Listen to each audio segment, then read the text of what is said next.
Hello there. I just thought I'd do a short video about a Substack article on the Law Health Tech Substack, which is written by Dr. Scott McLachlan. He's done many articles about Lucy Letby, and he started doing them well into last year, well over a year ago now. Generally, he went through all the babies on the indictment and showed that they all had markers for sepsis, all the deaths that ended up being murder charges. This particular article, which came out on September the 13th, so just about a week ago, is titled "How Unusual Was the Spike in Neonatal Deaths When Lucy Letby Was Working?" And the subtitle is "Our Analysis and Even the Preprint Servers Don't Want You to See." Our analysis that even the preprint servers don't want you to see. I think those servers are the sort of academic websites there's this academic censorship going on here, and this research here has just not been accepted because it's running counter to the prevailing narrative that Lucy Letby is a serial killer, and they've made some bogus excuses to say that it hasn't got enough original research in it, but it's because it's running counter the narrative. It's obvious that that's the case, and they don't want to risk running it, But it's really interesting. I just read it through in detail now. It's just the idea that there was definitely what they're calling a spike in deaths over those 2 years.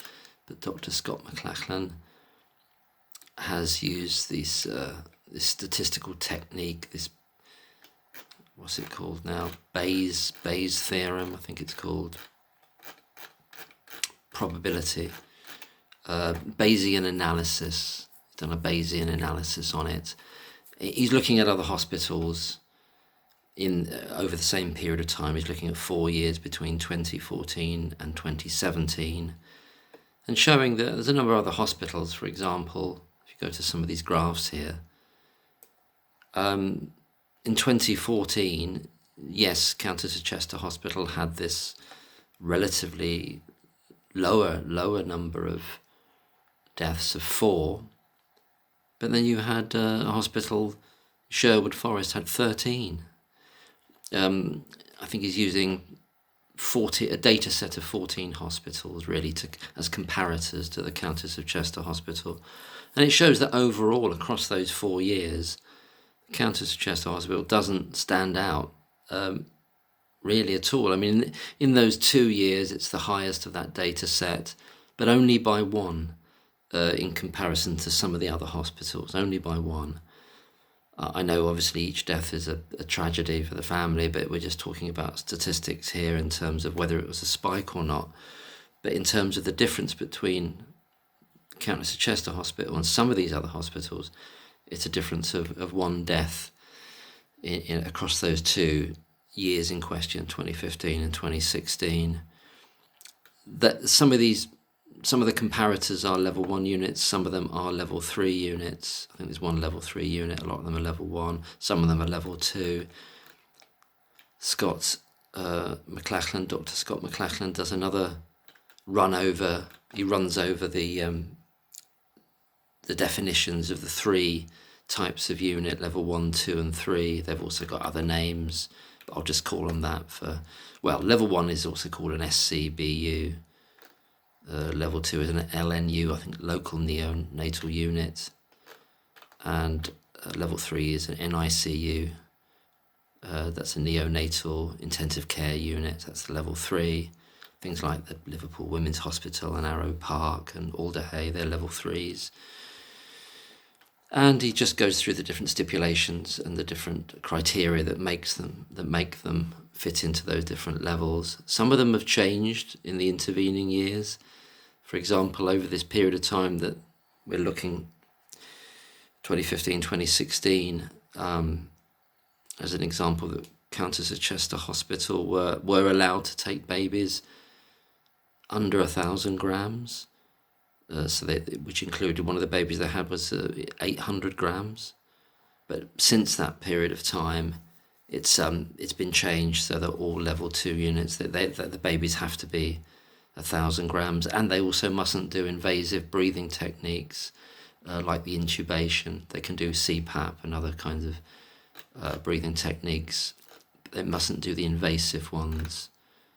I don't want to make this a long video. But it's the conclusions is what matters really out of all this data. But please look at if you want to, and if you would, please look at the article and read it through in detail. It's very interesting. And then it's really it's using this thing called Bayesian analysis to use all this data to work out what the probability is of these things, of those number of deaths, the number of deaths across 2015, 2016 happening by chance rather than being abnormal. And so the conclusion here is, in terms of 2015, I don't want to give away all the article because I hope you visit Scott's website here, his Substack, and look at these other articles going back well into last year about Lucy Letby and all the babies, focusing on them mainly, based on the medical notes, based on the information that was out there at the time. So in terms of 2015, the probability of observing at least 9 neonatal deaths, which is what happened at Countess of Chester Hospital, just by chance, is 34%. So there's more or less a 1 in 3 chance of it happening by chance, as it were. And then looks at the following year, 2016, where it says how unusual was 8 neonatal deaths. And it looks at the total number of births. All that information is there in the data set, the total number of births in 2015. And there we have there's even a higher chance there of 40.4%. So on its way to a 1 in 2. Not quite, but yeah, 40% of it happening by chance. So just going to go to the conclusions.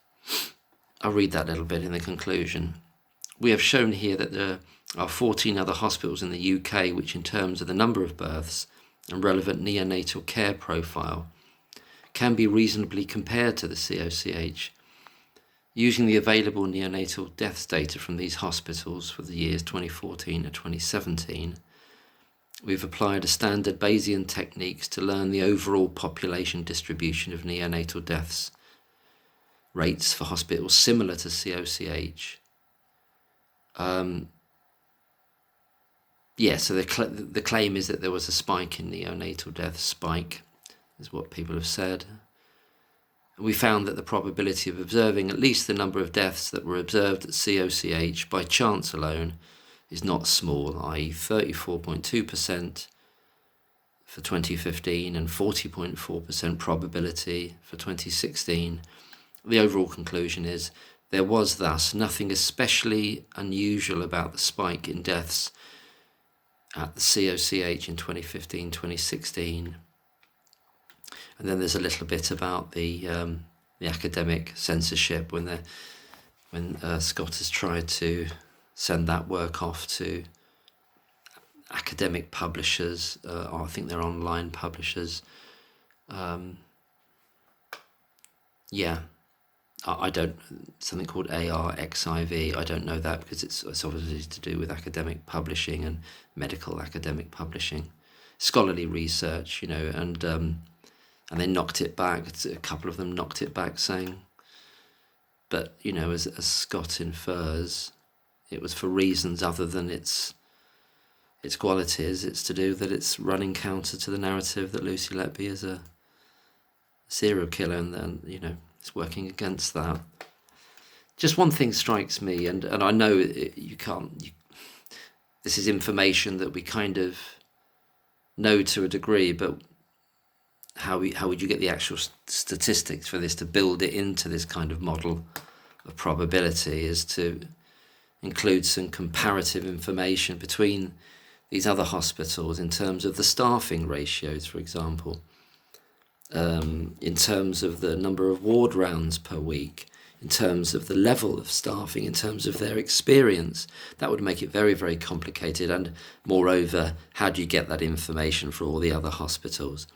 So just for an example, across a given period in 2015, what's the ratio between the number of babies in the unit, in the incubators, and the number of staff?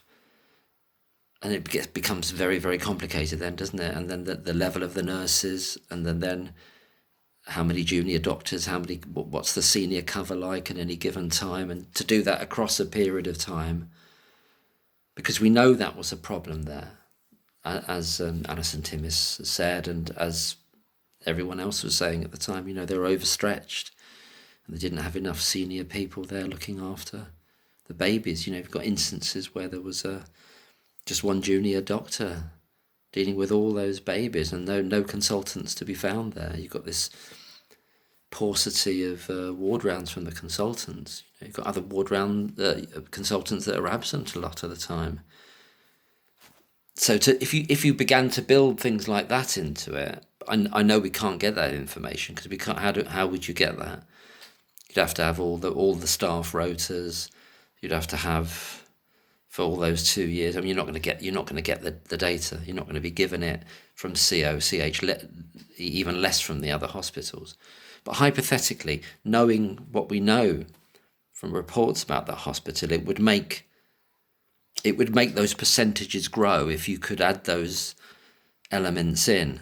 I assume it would do. We don't know what's happening in those other hospitals. And what is happening to, just as an example, what is happening in the Sherwood Forest Hospital with the highest number of deaths in 2014 of 13 in 1 year?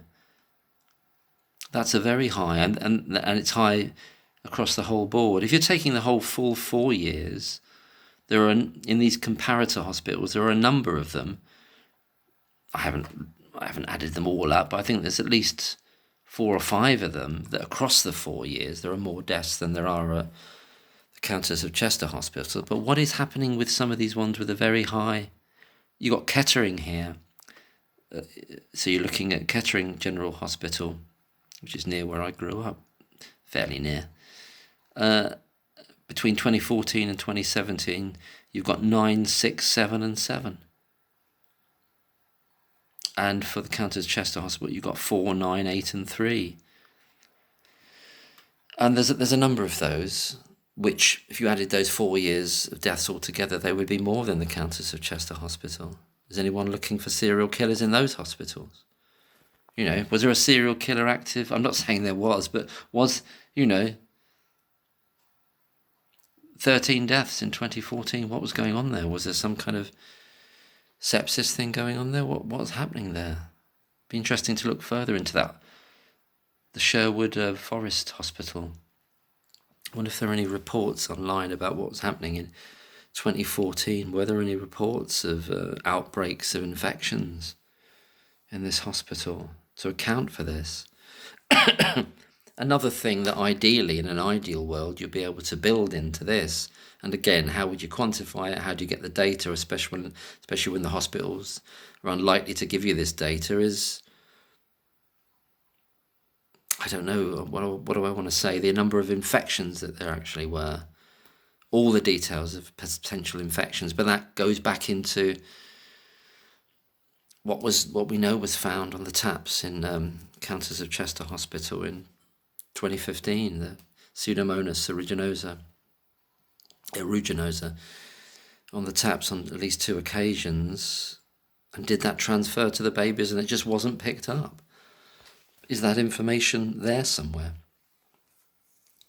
So how do you build that into a probability model like that? Well, if you don't have it as a set of data, how can you build it in terms of getting a probability statistic? But I just want to add those 2 elements, the elements about the staffing, and then there's so many other metrics you could add. What's the average distance between the incubators of all to compare? I'm not criticising that it's a brilliant article. I'm just saying, once you started on something like that, you could begin to get that likelihood of the 9 and 8 deaths in 2015 and 2016. That probability could go up and up and up if you had the data to build it into the model. I think the likelihood is it would go up and up and up, and it would probably go beyond, could even get beyond 100% if that's possible. What I mean by that is it's that it would become more likely than not that it would happen. It's but we can't access a lot of that stuff, and we can't access the information from the comparator hospitals either. But it's quite noticeable and striking that even without any of those other metrics or criteria that we can't fully access, but we've got a sense that it's happening. We've got a very strong sense that it's happening based on reports, based on reports of Pseudomonas aeruginosa being found, based on reports of it being a very crowded, cramped area with the cots, the incubators, too close together, based on reports from people working there at the time saying that they're completely overloaded, they're being run ragged, and it's not a safe. They were saying it wasn't a safe place to be for the children, and the staff were breaking down, and the many reports that detail factually that there were occasions where there was incredibly low number of staff and low qualified number of medical staff available, and that the consultants were not there when they should have been, as much as they should have been. The cover, what they're calling the senior cover, wasn't there for the junior doctors to go to, and they, I think it came up in the RCPCH report where they said there was a reluctance for the junior doctors to seek help, and ring up the consultants at home, which apparently happened on a number of occasions, that because they weren't there to ask them, and they weren't there teaching these techniques to the techniques of extubation and putting lines in. They weren't there to do it, and they were just having to the junior doctors were trying to learn on the job with these high acuity babies, and obviously making mistakes and not getting it right, and not having the appropriate supervision there. And even if that supervision was there, we know those consultants were making mistakes themselves, including turning monitors off and leaving them off, and doing other things. I can't remember all the things now, but there was other issues with Jayaram's practice, wasn't there? And no doubt there are other things that weren't recorded. But anyway, there were all kinds of issues there that if there was some way on earth to build it into this probability model, those percentages of, 34%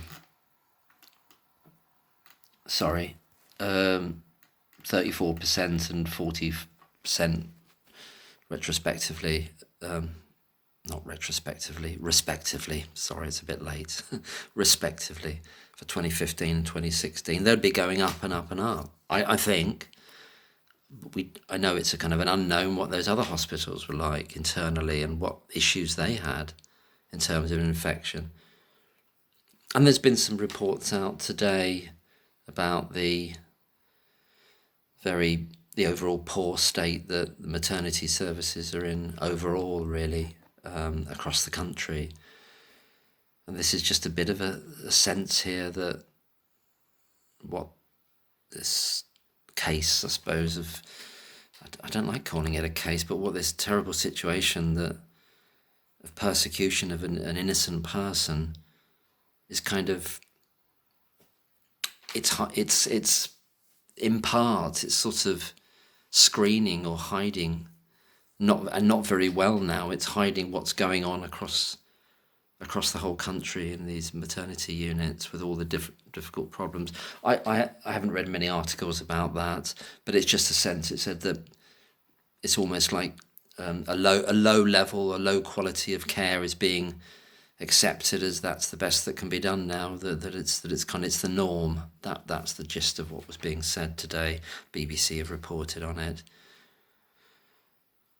And people are making the point on Twitter. They're saying, well, you're saying this, that it's in, the whole system's in jeopardy, and it's and babies going into that system and mothers are in jeopardy, and especially when it's high acuity babies with a lot of problems and very, very underweight or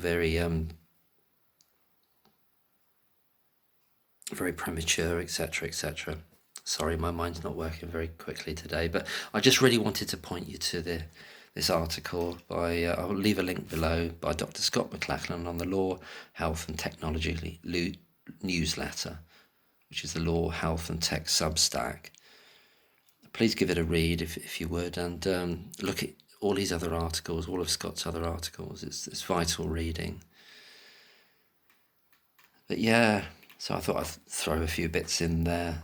I'm sure Scott would acknowledge that, or anyone would acknowledge it, because it's obviously the case that there's other things going on there that would push up those probabilities to a higher level. But I know if you haven't got the data, you can't explicitly measure. Well, you can't measure it, and you can't explicitly say how much the probability would go up. So, but nonetheless, the purpose of this article is to say, even absent all those elements, it is those 2 years consecutively or individually aren't a particular massive surprise when you compare them to other hospitals with a similar number of babies that are being born in that catchment area for the hospitals.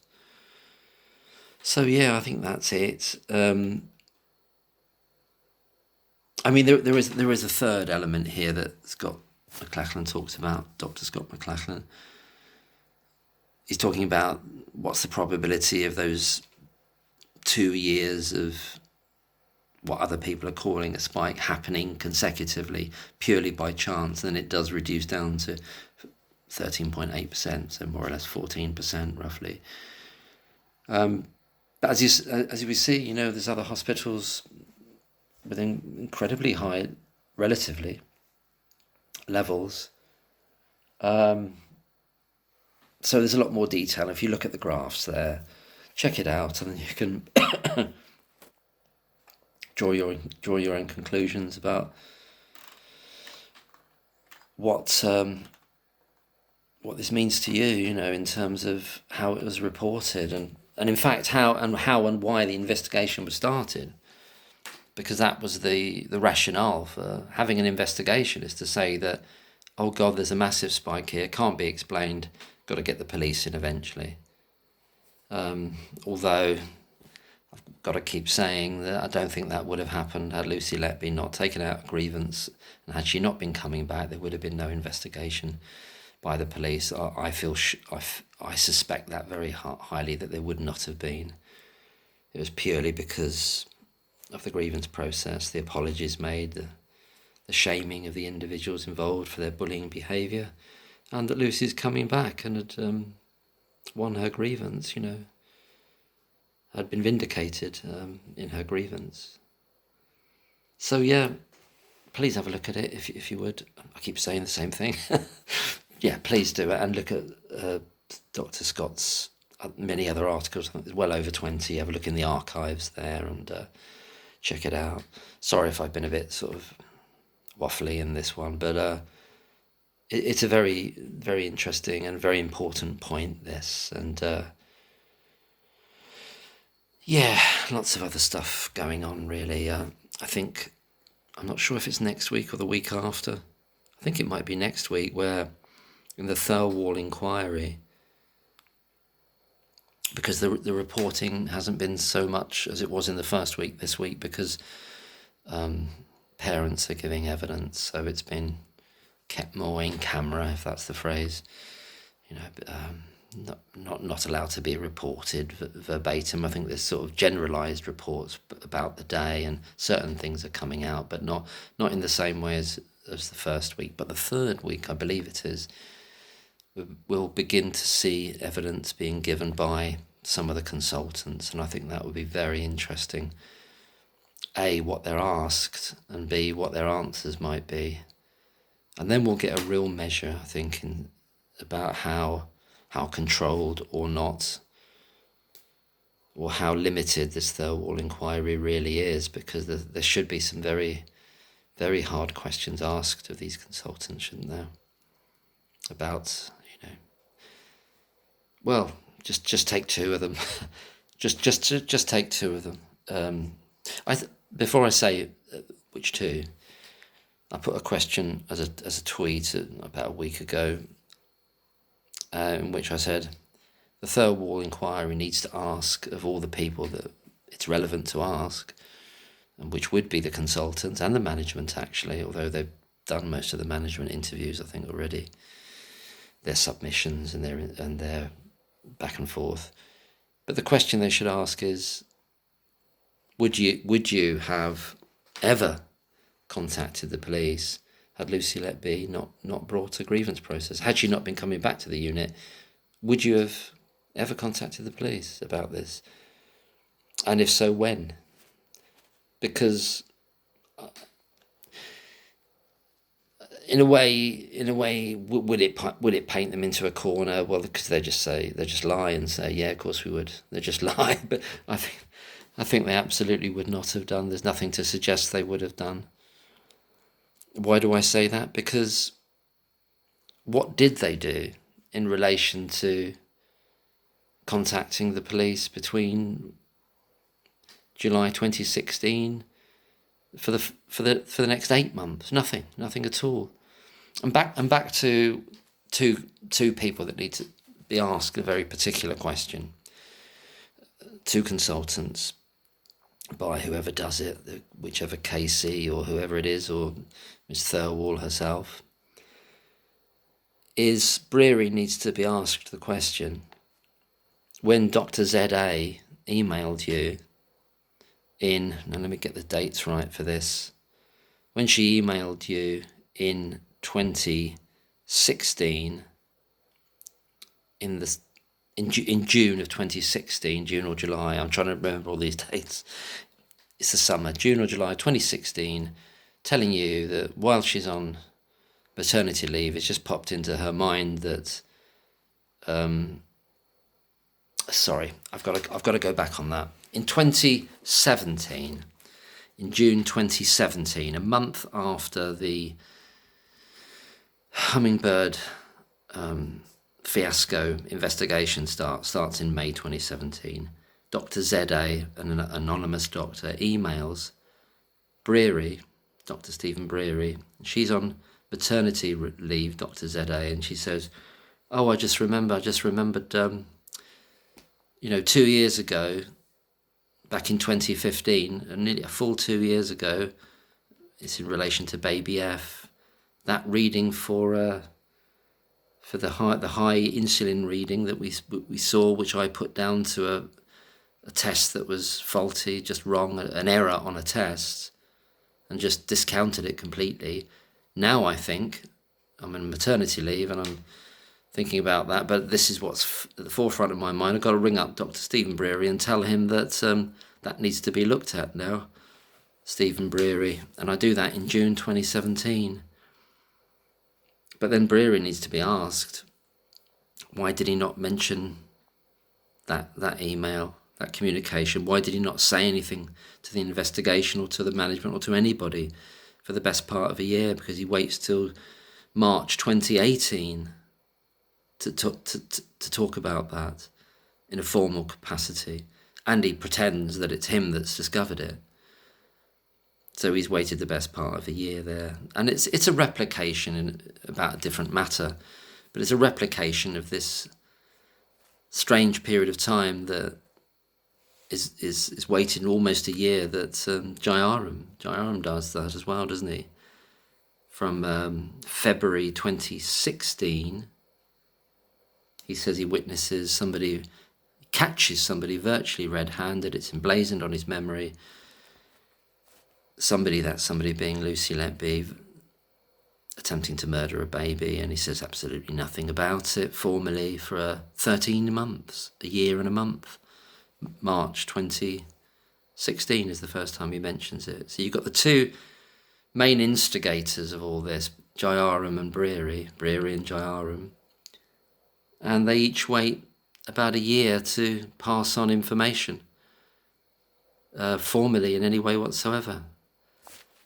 in what ends up being they both end up being attempted murder charges, and they both end up being attempted murder convictions. So somebody in the third wall inquiry needs to ask those two individuals why. And it'd be interesting to see, will they do that? Will they do that? Will they put them on the spot? They should do, shouldn't they? And what answer could they possibly give? What answer could they possibly give? I think in the case of Jairam, it would be some fluff about, well, I didn't know what to do. Well, he does know what to do. That they're told that when they observe something like that, well, he's made it up. He's made it up, really. That's the thing. That's why he didn't do anything. He's made it up. Now, why Breary held on to that information for a year from Dr. Z.A., well, that's even more bizarre, because there's an actual police investigation in train. It's going on all through that period while he's not saying anything about it. And then a year down the line, he pretends as though he's discovered it out of the blue. Then you get another report in which Evans says he's the first person to have noticed it. So it's a basket case, and you can't rely on anything these people are saying.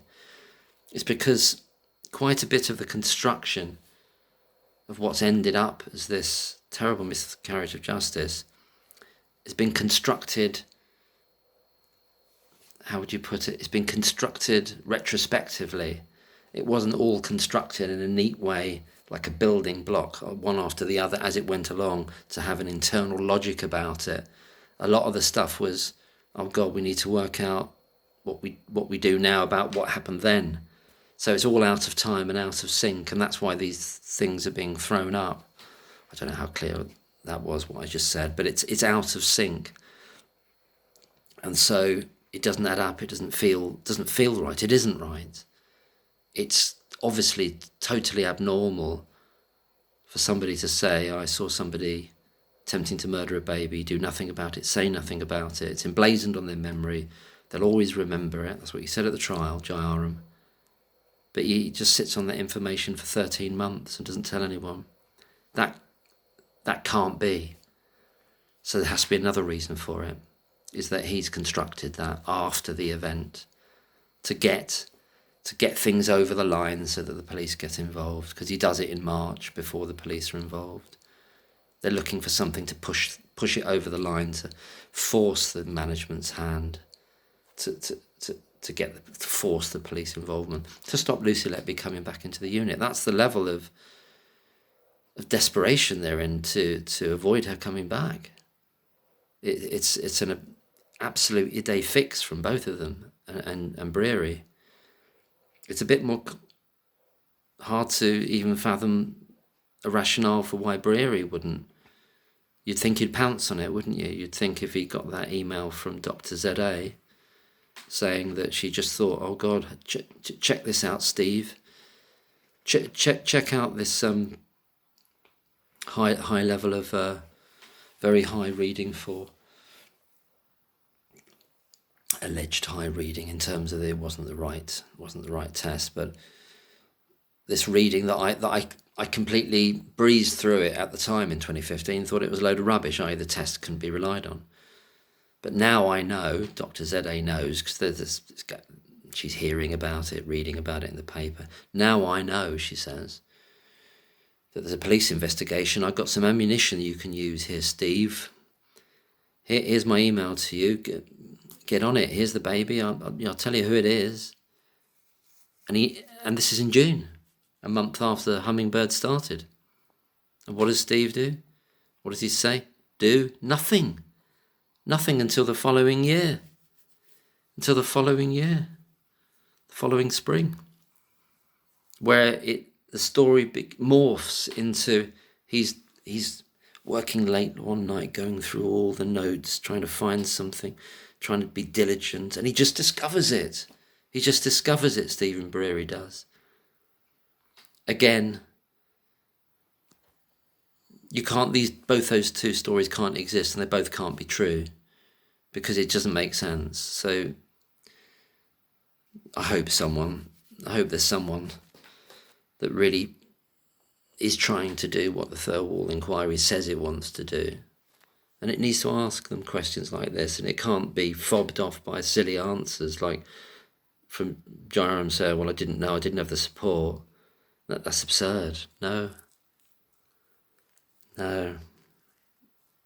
Anyway, I'll leave it there. I drifted away a bit from the article, but the main point of this video is this article by Dr. Scott McLachlan. I've gabbled a bit in this one, I know, but there's some really good graphs here. You can see all the details. An amazing data set has been produced here for all these other comparator hospitals. That this is the work that Scott's done that obviously should have been published and should be published in academic journals and should find its place. And I hope it is incorporated, this work here that Dr. Scott McLachlan's done. I hope it's incorporated in Mark MacDonald's eventual case that he's building for an appeal, because it's highly relevant and very important in terms of the statistical elements and probability of for what has been called the spike across those 2 years, and it's looking at it in a different way altogether and showing that no, that there's a reasonable probability for both those years of that happening.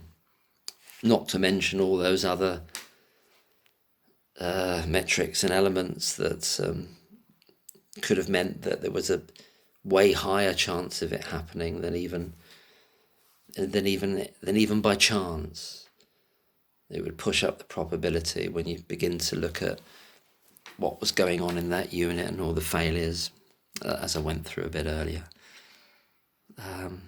Thanks very much anyway, and oh dear, take care and all the best. Take care, bye.